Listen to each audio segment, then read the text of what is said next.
بے کسوں کا سہارا ہمارا نبی، ملیں گے ملنے کیوں نہیں؟ فرماتے حضور نے فرمایا چل میں تیرے ساتھ چلتا ہوں۔ اور بھائی کو فون بھی کر دے تو مہربانی، کوئی روکا بھی لکھ دے تو مہربانی، ساتھ کون چلتا ہے؟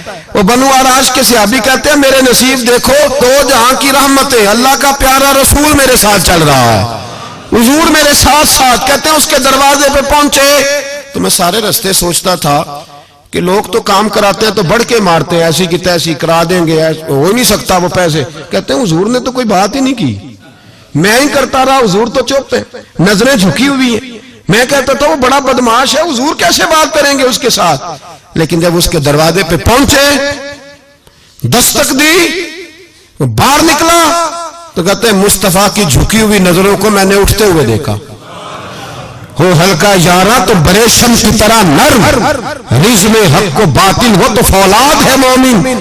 کہتے ہیں اٹھتی ہوئی دیکھی نظریں، اور میرے حبیب پاک نے نظر اٹھائی اور ایک جملہ، اور اس جملے کے اندر طاقت خدائی۔ حضور نے فرمایا تیرا کیا خیال ہے؟ پیسے دبانے والے اور لوگوں کو ستانے والے بڑے ہوتے ہیں، تو سردار بنتا ہے؟ غریبوں کا خون چوس کے سردار بنے گا؟ ان بیچاروں پہ ظلم کر کے لا اس کے پیسے لا۔ کہتے ہیں اس کی ٹانگیں کانپنے لگی، کہنے لگا جی میں ابھی لایا۔ ادھر سے عتبہ نے بندہ بھیجا، کہنے لگا پتہ تو کرو، پیچھے جاؤ تو صحیح بنتا کیا ہے۔ وہ جاسوس بھی کھڑا ہے چوک، ابھی لایا جی میں، فٹافٹ پیسے لایا۔ بنو آراش کے قبیلے کے وہ صحابی کہتے ہیں نبی پاک علیہ السلام نے پیسے مجھے دیے اور فرمایا ابو جہل تیری آئندہ شکایت نہ آئے۔ کہنے لگا جی نہیں آئے گی۔ کہتے ہیں حضور نے مجھے پیسے دیے، قربان جاؤں محبوبہ تیری شان پہ، میرے کام آئے ہیں، میرے ساتھ آئے ہیں، مجھ پہ مہربانی کی ہے، اور مجھے سے فرما رہے ہیں تو اگر اجازت دے تو میں جاؤں، تو اگر خود بھیک دے، خود ہی کہے منگتے کا بھلا ہو، تو کہے تو جاؤں۔ کہتے ہیں میں رو پڑا۔ میں نے کہا محبوبہ نام کیا ہے؟ اس شانوں والے باپ کا نام بتا دے جس کے ہاں آپ جیسا نور نظر پیدا ہوا، اس شانوں والی ماں کا نام بتائیں جس نے آپ جیسا لال جنا، قبیلہ بتائیں۔ تو میرے حبیب نے فرمایا چھوڑ تیرا کام ہو گیا نا، نام چھوڑ تو۔ کہتے حضور گزر گئے تو وہ جاسوس پیچھے تھا، وہ مجھے کہنے لگا، میرے قریب آیا تو کہنے لگا ان کے پاس نہ جانا، یہ جادوگر معاذ اللہ نہ جانا، ساحر ہیں۔ کہتے میں نے اس کو جھٹکا اور میں نے جھٹک کے کہا اگر دنیا میں یہ سچے نہیں تو کوئی سچا نہیں، اگر دنیا میں یہ شان والے نہیں تو کوئی شان والا نہیں۔ تو میں دوڑ کے قدموں میں لگا، میں نے کہا حبیبہ دنیا میں نے بھی بڑی دیکھی ہے پر تیرے جیسا کوئی نہیں دیکھا، مہربانی کرے پڑھائے کلمہ، میں بھی آپ کا غلام بننا چاہتا ہوں۔